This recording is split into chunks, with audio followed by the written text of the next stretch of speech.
Let's start tonight in the oil-rich country of Azerbaijan, a nation at the centre of some serious and as yet unproven allegations of cash for Olympic medals. That story will run and run and run. Anyway, the World Amateur Championships are down to the last four in each of the 10 weights. There were 4 British boxers in tomorrow's semi-final lineup. 12 boxers went to Baku for the championship, and in addition to the 4 boxers, 2 others have qualified for the Olympics next year, and 1 other could qualify because of a rule that allows a boxer to qualify if he loses to the best man at the weight. It's the best ever World Amateur Championships for British boxers. It's the 16th event, and the 4-medal haul is quite to be honest with you, it's brilliant, because I grew up in a time when we didn't even send our boxers in the 70s and the 80s. In the first ever event in 1974, we didn't even send any boxers to it, because what's the point? Anyway, the man in charge of the GB squad and the man in charge of the GB boxers next year at the London Olympics is Robert McCracken. It's not been an easy 2 years for him, but this is fantastic. I spoke to Rob in Baku a bit earlier, and I started by asking him about his expectations before the World Championships. I mean, it's very difficult here. This is the toughest tournament I've been to in the 2 years that I've been in. But you know, we've got some real talent in GB. Some of them are really inexperienced as well, which shows how promising they are to do as well as we've done. And we've got, you know, knocking on for 9 months before the Olympics to get the team really shaped. But loads of talent in the team and loads of potential. Now, Anthony Joshua his performance is the one that's captured everybody's eye, because he beat Camarelli, the double world champion and the Olympic champion. And as you mentioned, you know, some of the team are inexperienced. Well, Joshua's inexperienced. It's only second tournament. What was that like, standing ringside for that one, Rob? No, it was fantastic. I mean, Anthony's boxed 4 times out here. He's stepped up every time. He's been brilliant, and obviously it's a massive step taken on the Olympic and double world champion, but we felt he was up to it. I wouldn't have brought Anthony if we didn't think he was up to it, and we're just over the moon that he's secured an Olympic place, and he's got a bronze medal at the World Championships. He's got a real good German in the semi, but hopefully he can push on now and go all the way in this tournament, because he has real potential. Come London, you know, he'll be one to watch for sure. Now, the other 3 in the semi-finals, Tommy Stalker, Luke Campbell and Andrew Selby, of those 3, Rob, I mean, are any of them really up against it? I mean, you're an honest guy. Are any of them really up against it? Steve, honestly, they're all up against it. It's all very difficult fights, very, very difficult out here. It's their 5th bout out here. None of them have had comfortable draws. It's been very difficult. But, you know, they're all winnable fights, but at the same time, you know, all big tasks ahead of them. Now, also, Robert, in a kind of way, it's sorted out 1 or 2 of your selection problems, what with Fred Evans going through and Luke Campbell going through. That gives you fewer headaches on selections, because they have Olympic places secured. Yeah, and of course, you know, they were the number 1s. That's why, you know, they're at the World Championships, and we're delighted that they've secured the Olympic spot. Their talent deserve and their hard work. So, you know, we was quietly confident that, you know, boxers like that would do well out here, and thankfully it's happened. Now, Rob, just finally, the situation at the flyweight with Selby and Khalid Yafai. They both qualified for the Olympics, but Selby's still in the competition at semi-final. If he were to win the gold medal, does that mean he'd get preference and he would go? It's a nightmare situation. It is, isn't it? Because they're both fantastic kids and they're tremendous talents, and you think, you know, why can't they be different weights, but they're not. If Andrew Selby wins the gold medal out here, then Andrew Selby will be going to the Olympic Games. If neither of the boxers who qualified don't win the gold medal, then there'll be a box-off when we get back to the UK, you know, and obviously we'll have to sort that out when we get back. And finally, Rob, you've been out there, there's been 2 rings going non-stop for 5 or 6 days now. Looking forward, we're only 10 months away from London. Is this squad ready, Rob, at last?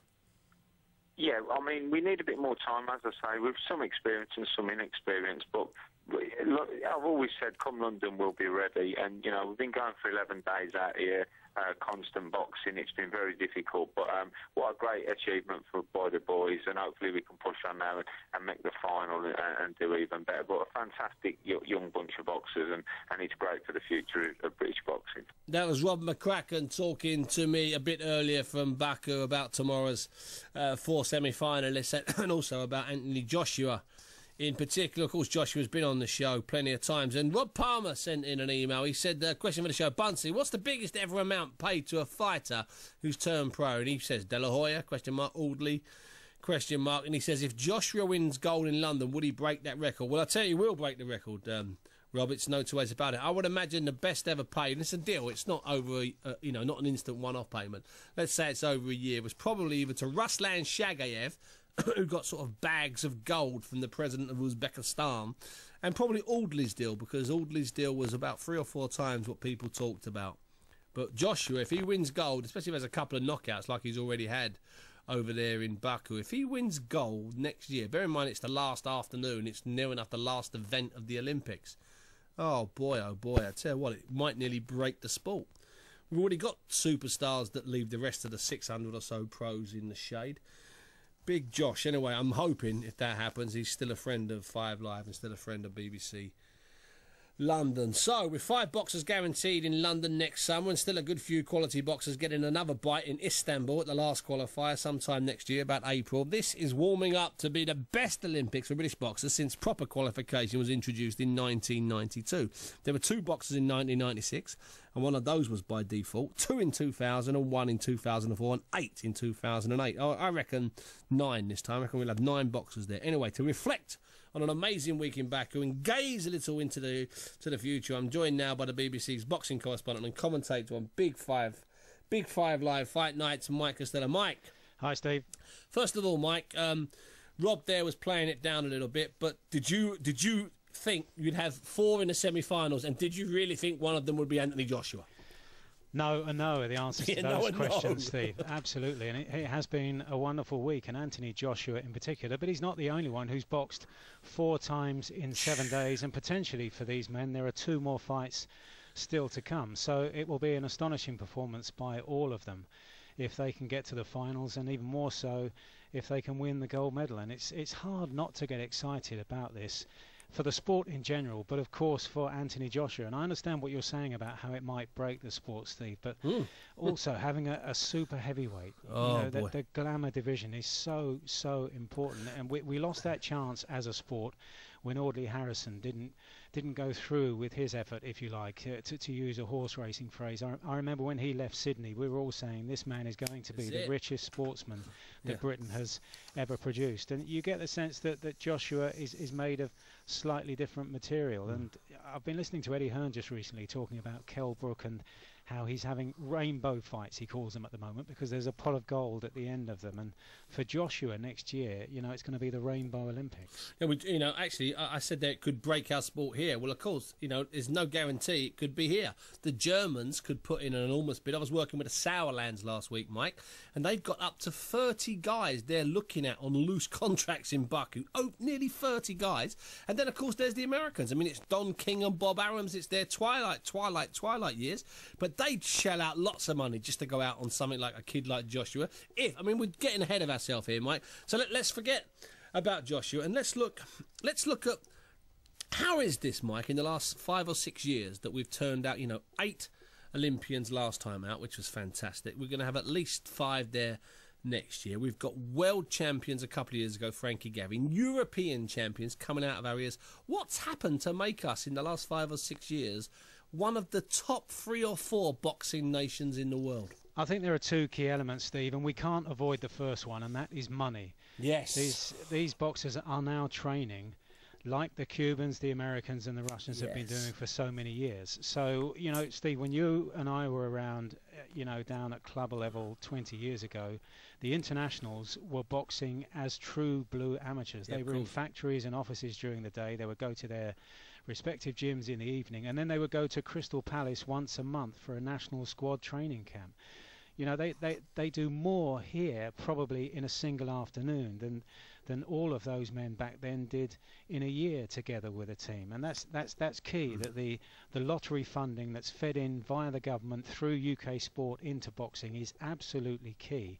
What's also important, Steve, and we've seen it here at these very World Championships in Baku in one weight division, Khalid Yafai and Andrew Selby, is that what Robert McCracken and his predecessor Terry Edwards have been doing is getting the best together in Sheffield, and it creates ferocious competition between them. For all the camaraderie that they talk about, it creates this ferocious competition between the likes of Luke Campbell and Ian Weaver, between Tom Stalker and Martin Ward before Tom Stalker moved up a weight, and even between Joshua and Amin Isa, who was, many people saw Amin Isa as being a step ahead of Joshua at this time last year. I think he probably was this time last year, Mike, to be honest with you, or maybe 15 months ago. I think he probably was. But I think competition for places, Steve, and money are the two key elements, as well as high quality coaching from first of all Terry Edwards and latterly now Robert McCracken and the team they've got around them. But when I say money, Steve, I know here, because I see this in athletics as well, when these athletes are lottery funded,